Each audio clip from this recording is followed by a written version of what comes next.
কাটা শুকিয়ে গেছে, রক্ত পড়া বন্ধ হয়ে গেছে, তাহলে আর কি টিটেনাস নিতে হবে না? এটাই কিন্তু অনেকের ধারণা।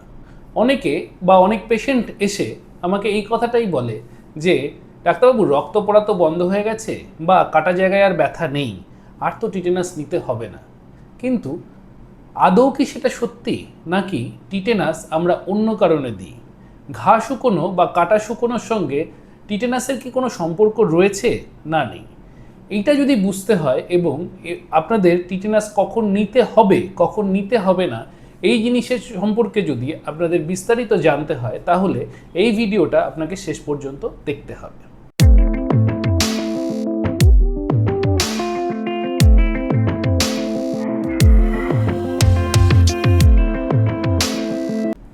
নমস্কার, আমি ডক্টর চিন্ময়ানন্দনাথ। টিটেনাস কম বেশি আমরা সকলেই নিয়েছি বা অনেক সময় আমরা অনেককে নিতেও দেখেছি। এই টিটেনাস আমরা কখন নিই?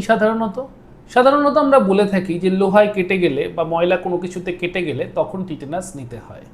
এই টিটেনাস ভ্যাকসিন অ্যাকচুয়ালি কিভাবে কাজ করে বা টিটেনাস অ্যাকচুয়ালি কী জিনিস, এইটা জানতে গেলে বুঝতে হবে যে টিটেনাস এক রকমের রোগ বা টিটেনাস এক ধরনের জীবাণু, যেই জীবাণুটা যখন আমাদের শরীরে প্রবেশ করে সেখান থেকে টিটেনাস বা ধনুষ্টঙ্কার বলে একটা রোগ সৃষ্টি হয়। এই ধনুষ্টঙ্কার রোগ কিন্তু কিউরেবল নয়, মানে এই রোগের কিন্তু কোনো চিকিৎসা এখনো পর্যন্ত আবিষ্কার হয়নি। এই ধনুষ্টঙ্কার থেকে যদি বাঁচতে হয় তাহলে একমাত্র উপায় হচ্ছে এই টিটেনাস ভ্যাকসিন। এই টিটেনাস ভ্যাকসিনের মধ্যে থাকে হচ্ছে একটা কম আক্রমণাত্মক বা যে ব্যাকটেরিয়া বা ভাইরাস আক্রমণ করতে পারবে না সেরকম এক ধরনের পদার্থ।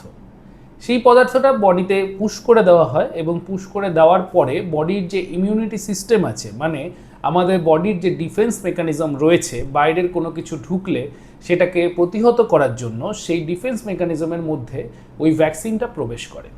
এবং এই ভ্যাকসিনটা প্রবেশ করার পরে কিন্তু আপনার শরীরকে চিনিয়ে দেয় যে টিটেনাসের জীবাণু এই রকম দেখতে হয় এবং টিটেনাসের জীবাণুর বিরুদ্ধে যে পরিমাণ অ্যান্টিবডি দরকার সেই অ্যান্টিবডি কিন্তু বডিতে তৈরি করে রাখে।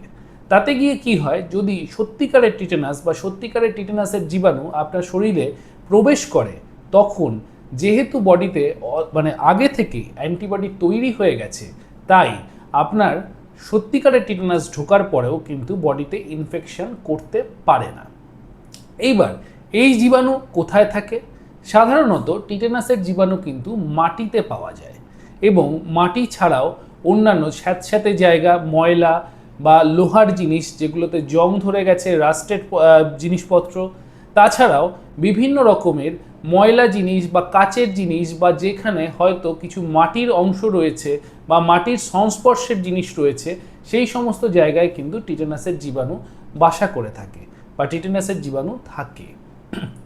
যদি বাই চান্স আপনার হাত, পা বা শরীরের অন্য কোনো অংশ কোনোভাবে কেটে যায় এবং সেখান থেকে যদি ব্লাডের এক্সপোজার হয়, মানে সেখান থেকে যদি রক্তক্ষরণ হয়, তাহলে বাইরের যে সারফেস থেকে আপনার ইনফেকশন হওয়ার চান্স রয়েছে বা যে সারফেস থেকে আপনার কেটেছে, সেখান থেকে টিটেনাসের জীবাণু কিন্তু আপনার রক্তের সঙ্গে মিশে শরীরের ভেতরে প্রবেশ করতে পারে। তাই আমাদের উচিত বা আমাদের রেকমেন্ডেশন হচ্ছে, ঘা শুকোক বা না শুকোক সেটা পুরোপুরি আলাদা ইস্যু, এমনি কেটে গেলে যদি টিটেনাসের ভয় থাকে বা এই ধরনের কোনো এক্সপোজার থাকে বা ব্লিডিং হয়, তাহলে আমরা তাদেরকে বলি যে 24 থেকে 48 ঘন্টার মধ্যে একটা টিটেনাসের ইঞ্জেকশন ইন্ট্রামাসকুলারলি নিয়ে নিতে। কারণ ঘা শুকোলেও কিন্তু অনেক সময় যদি টিটেনাসের জীবাণু আপনার মধ্যে প্রবেশ করে থাকে, তাহলে ভবিষ্যতে গিয়ে হয়তো ঘার কোনো কিছুই থাকলো না, কিন্তু হঠাৎ করে আপনার টিটেনাস রোগের শিকার হয়ে গেলেন। এবং এই টিটেনাস রোগের যদি আপনি শিকার হন, তাহলে যেটা আমি আগেও বলেছি, এর কিন্তু কোনো রকম কোনো মেডিকেশন এখন পর্যন্ত আবিষ্কার হয়নি। তাই আমরা পোস্ট এক্সপোজার প্রোফাইল্যাক্সিস বা প্রি এক্সপোজার প্রোফাইল্যাক্সিস হিসেবে টিটেনাস ভ্যাকসিনকে প্রমোট করি। যখন ছোট থাকে বাচ্চা, তখন কিন্তু এই টিটেনাস ভ্যাকসিন রেগুলারলি আমাদের ভ্যাকসিনেশন শিডিউলের মধ্যে দেওয়া হয় এবং 10 বছর বয়সে যে বুস্টার ডোজ দেওয়া হয়, সেই বুস্টার ডোজ দিয়ে কিন্তু টিটেনাসটাকে প্রতিরোধ করা হয়। এবং যারা ছোট বাচ্চা রয়েছে তাদের ক্ষেত্রে কিন্তু অনেক ক্ষেত্রেই এই বুস্টার ডোজ দেওয়ার পরে 4-5 বছর পর্যন্ত কিন্তু টিটেনাস না নিলেও হয়। তার মানে যদি কোনো ছোট কাট ইনজুরি আপ টু 15 ইয়ার্স পর্যন্ত হয় তাহলে তাকে কিন্তু টিটেনাস নিতে হবে না। বড়দের ক্ষেত্রেও এরকম ভ্যাকসিনেশনের ব্যবস্থা রয়েছে, যেমন প্রত্যেক 10 বছর অন্তর অন্তর বুস্টার ডোজ কিন্তু টিটেনাসের নেওয়া যায়। তবে যেগুলো হচ্ছে আমরা নর্মাল টিটেনাস ভ্যাকসিন দোকান থেকে নিয়ে থাকি বা কোনো ডাক্তারবাবুর কাছ থেকে নিয়ে থাকি পোস্ট এক্সপোজার প্রোফাইল্যাক্সিস হিসেবে, সেটা কিন্তু মোটামুটি 3 থেকে 6 মাস পর্যন্ত ভ্যালিডিটি থাকে। আমি যেটা সাধারণত রেকমেন্ড করি, যেহেতু এর কোনো চিকিৎসা নেই আর টিটেনাস ভ্যাকসিনের যেহেতু সেরকম কোনো সাইড এফেক্ট নেই, তাহলে সেক্ষেত্রে 3 মাস অন্তর যদি কোনো কাট ইনজুরি থাকে তাহলে কিন্তু টিটেনাস ভ্যাকসিন নিয়ে নেওয়া উচিত। তাছাড়াও যদি 1 মাস কি 2 মাস পরেও যদি বেশি বড় কোনো কাট ইনজুরি থাকে এবং প্রচুর পরিমাণে সয়েল কন্টামিনেশন বা সয়েলের আশেপাশে বা কোনো রাস্টেড পদার্থ থেকে বড় কোনো কাট ইনজুরি হয় বা আরটিএ হয়, তাহলে সেক্ষেত্রে কিন্তু কম সময়ের ব্যবধানেও টিটেনাস নিয়ে নেওয়াটা জরুরি, কারণ টিটেনাসের কোনো চিকিৎসা নেই। এরপরে আমি আসছি, অনেক ক্ষেত্রে দেখা যায় যে আমাদের অপারেশনের আগেও টিটেনাস কিন্তু দেওয়া হয় এবং প্রেগনেন্সিতেও কিন্তু আমরা টিটেনাস ইঞ্জেকশন ব্যবহার করি। আদৌ কি কোনো দরকার আছে? কারণ আমরা জানি যে অপারেশন থিয়েটারে সাধারণত সব কিছু স্টেরাইল থাকে এবং প্রেগনেন্সির সময় কাট ইনজুরি না থাকলেও কিন্তু অনেক সময় আমাদেরকে টিটেনাস দিতে হয়।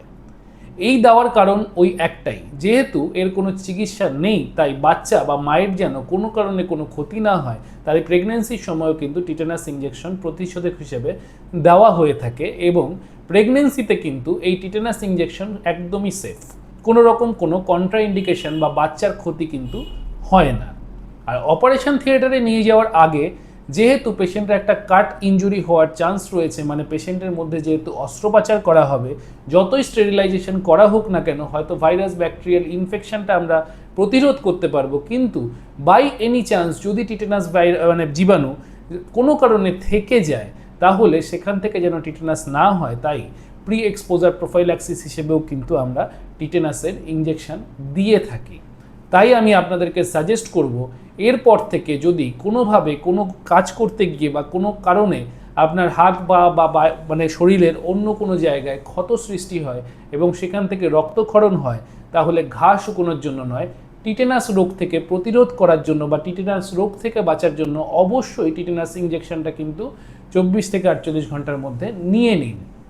যদি 24 থেকে 48 ঘন্টার মধ্যে না নিতে পারেন, তাহলে টিটেনাসের ইমিউনোগ্লোবিন ইঞ্জেকশন পাওয়া যায়, যদিও সেটা সব জায়গায় অ্যাভেলেবেল নেই।